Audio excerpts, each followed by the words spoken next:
dashur teleshikues, ju përshëndes. Po fillojmë lajmet në televizionin 4+. Rikonstruktimi i rrugës Azem Quka në lagjen Çlirimi që filloi punimet në qershor 2025 është drejt përfundimit. Dje u hodh shtresa e parë e asfaltit. Janë drejt përfundimit punimet për rikonstruktimin e segmentit rrugor Azem Quka, çka u vjen në ndihmë banorëve. Bashkia Lushnjë, investitori i punimeve me vlerë 25.858.350 lek me TVSH, mundësoi transformimin e një zone në të cilën nuk ishte vendor prej vitesh. Gjerësia e rrugës është 5 metër e gjysmë me gjithë bordura, kurse vetëm rruga është e gjerë 4 metër e gjysmë. Gjithashtu është punuar për ndërtimin e bordurave si dhe trotuareve, rrjetin e kanalizimeve të ujrave të bardha dhe të zeza. Akoma nuk është realizuar ndriçimi rrugor, si dhe pajisja me sinjalistikën e plot rrugore. Shtyllat elektrike janë spostuar me përjashtim të 2 të tillave, të cilat janë në mes të trotuarit dhe përbëjnë pengesë për këmbësorët.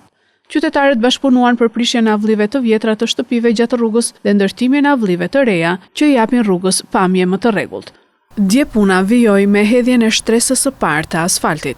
Punimet për rikonstruktimin e segmentit rrugor Azem Quka filluan në qershor 2025.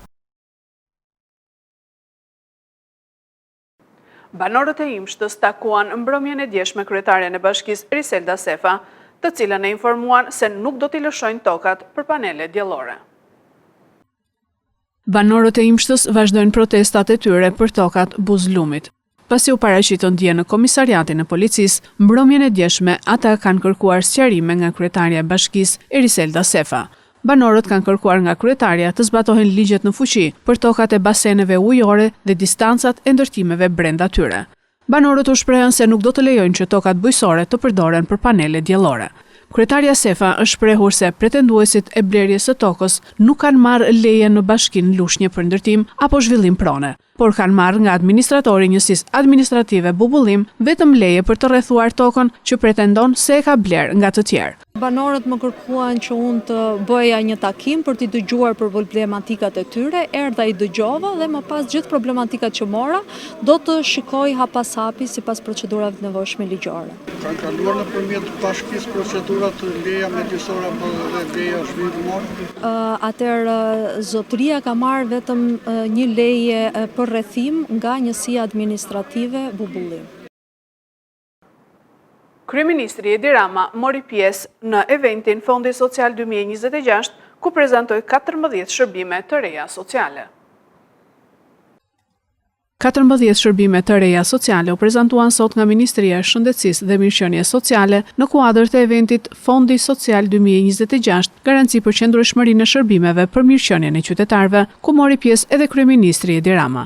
Kryeministri Rama gjatë fjalës së tij theksoi transformimin rrënjësor të sistemit të shërbimeve sociale në dekadën e fundit, duke theksuar se sot Shqipëria mbështet në mënyrë të organizuar rreth 65.000 individ përmes një rrjeti institucionesh dhe shërbimesh në nivel qendror dhe vendor. Njësia vendimtare e këtij procesi ka qenë shtrirja e shërbimeve në nivelin vendor dhe përfshirja e pushtetit vendor në mënyrë aktive, gjë që është në hapat e parë për hir të vërtetës, por që në hapat e parë na ka dhënë të gjitha arsyet për të besuar se kjo është rruga e drejtë. Që sot Shqipëria të kujdeset në mënyrë të posaçme për 65.000 individ është diçka shumë domethënëse.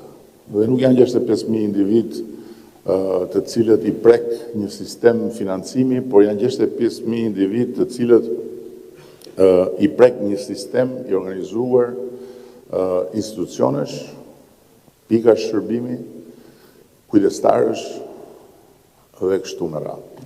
Na duhet që këtë proces decentralizimi ta thellojmë, ta bëjmë më të konsoliduar dhe në ndërkohë të rrisim patjetër edhe cilësinë e jetës nën strehet e kujdesit shoqëror.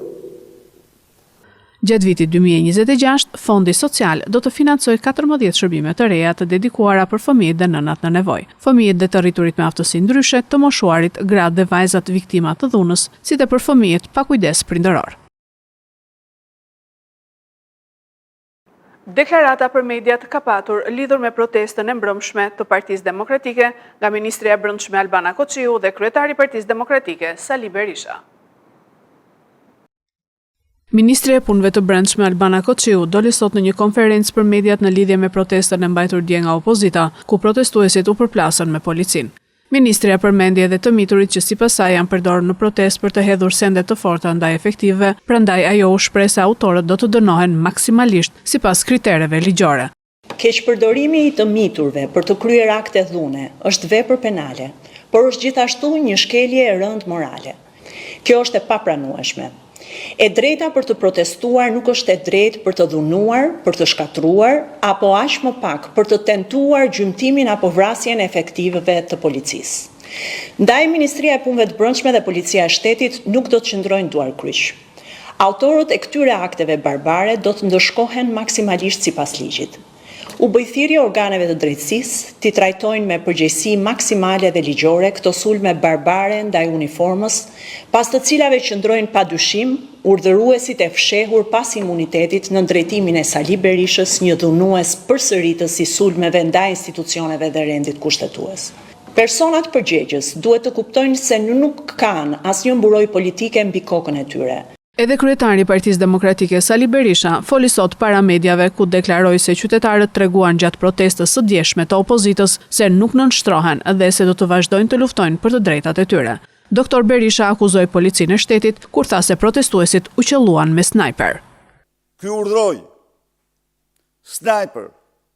snajpert të qellojnë 3 protestues, 4 protestues, të cilët në mënyrë absolute nuk po kryenin asnjë veprim ndaj policëve të rendit. Mbrëmjen e djeshme Partia Demokratike mbajti protestën e tretë përpara kryeministrisë. Policia arreston 21 persona të dyshuar për hedhje molotov dhe fishek zjarre drejt godinës së kryeministrisë. Protesta e tretë e Partisë Demokratike që u mbaj dje përpara kryeministrisë u shoqërua me molotov dhe fishek zjarr drejt godinës së kryeministrisë. 16 efektiv të policisë ngelen të lënduar sipas njoftimit të policisë dhe 21 persona janë arrestuar. Në njoftimin e policisë thuhet se në vijim të veprimeve hetimore dhe procedurale të kryera në drejtimin e prokurorisë pranë gjykatës së shkallës së parë të jurisdiksionit të përgjithshëm Tiranë mbi tubimin e zhvilluar më datë 10/2/2026 në bulevardin Dëshmorët e Kombit, specialistët për hetimin e krimeve të Komisariatit të Policisë numër 1 arrestuan në flagrancë 21 shtetas për veprat penale, goditja për shkak të detyrës, plagosja e rënë me dashje, prishja e rendit dhe qetësisë publike, shkelja e rregullave mbi lëndët plase dhe djegse, shkatërrimi i pronës me zjarr dhe kundështimi i punojësit të rendit publik. Policia njofton se përveç të arrestuarve janë vënë në hetim edhe 5 antarë të Partisë Demokratike, mes tyre sekretari organizativ Ervin Minarolli, si dhe 4 deputetët Belind Këlliçi, Flamur Noka, Kleviz Balliu dhe Luan Baçi. Në cilësinë e provës materiale janë sekuestruar 22 molotov të pashpërthyer dhe 3 shishe me lëndë të dyshuar djegse benzin që janë gjetur nga shërbimet e policisë afër kuvendit. Si pasojë e përplasjeve, mbi 30 persona janë shoqëruar në komisariat për verifikime, ndërsa hetimet vijojnë për zbardhjen e plotë të ngjarjes.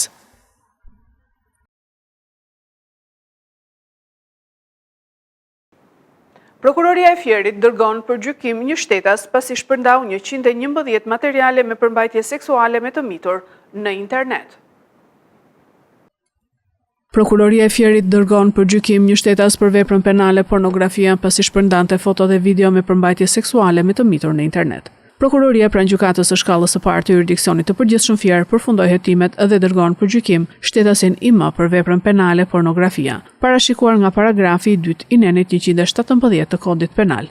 Në përfundim të hetimeve u evidentua se i pandehuri IM kishte në platformat e ndryshme të rrjeteve sociale si mobile streaming, TikTok, Pinterest.com, në total 111 materiale, foto dhe video me përmbajtje abuzive seksuale me të mitur në internet.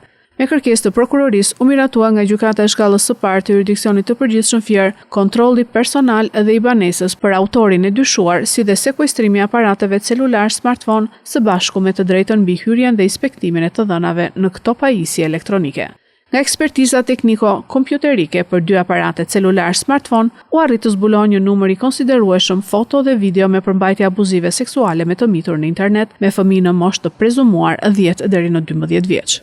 Hetimi ka zbuluar gjithashtu se këto materiale pornografike me të mitur kishin burime të ndryshme, të cilat ishin ruajtur në memorien e pajisjeve elektronike, konkretisht nga komunikimet chat të instaluara në telefon, nga navigimi i përdoruesit në internet dhe imazhe të fiksuara direkt nga ekrani i celularit. Në total janë gjetur 30 video dhe 125 imazhe me përmbajtje pornografike me të mitur, të cilat kryesisht janë shkarkuar nga aplikacioni Telegram. Bashkimi Evropian diskuton dhe vendosi ndihmën për Ukrainën përpara përvjetorit të 4 të luftës me Rusinë. Ministrat e mbrojtjes të Bashkimit Evropian takohen sot më 11 shkurtë në Bruksel për të diskutuar ndihmën ushtarake për Ukrainën, ndërsa afrohet përvjetori i 4 i pushtimit nga Rusia. Bloku aktualisht po punon mbi kushtet për një paketë kredie për vitet 2026 dhe 2027, e cila pritet të finalizohet në kohë për përvjetorin e pushtimit më 24 shkurt. Ministrave të Bashkimit Evropian do të bashkohet homologu i tyre Ukrainas, Fedorov, për herë të parë pasi ai mori detyrën në janar për një diskutim mbi bashkëpunimin në inovacionin në mbrojtje. Shembuj për një bashkëpunim të mundshëm më të ngushtë midis 27 shteteve anëtare të BE-s dhe Ukrainës përfshin bashkëprodhimin e pajisjeve të nevojshme, duke përfshirë dron, radar, sisteme të luftës elektronike dhe teknologji të lidhura me hapësirën, si dhe modernizimin e qendrave të trajnimit për forcat e saj të armatosura, tha një zyrtar i lartë i Bashkimit Evropian përpara takimit. Një temë tjetër në tryezë është diskutimi i mënyrave se si BE-ja mund të mbështesë monitorimin e armëpushimit pas një marrëveshjeje të mundshme paqeje midis Ukrainës dhe Rusisë. Këto ishin lajmet tona për sot. Lajmet i gjeni edhe në internet në websajtin 4plusmedia.tv. Bashkë mirupafshim.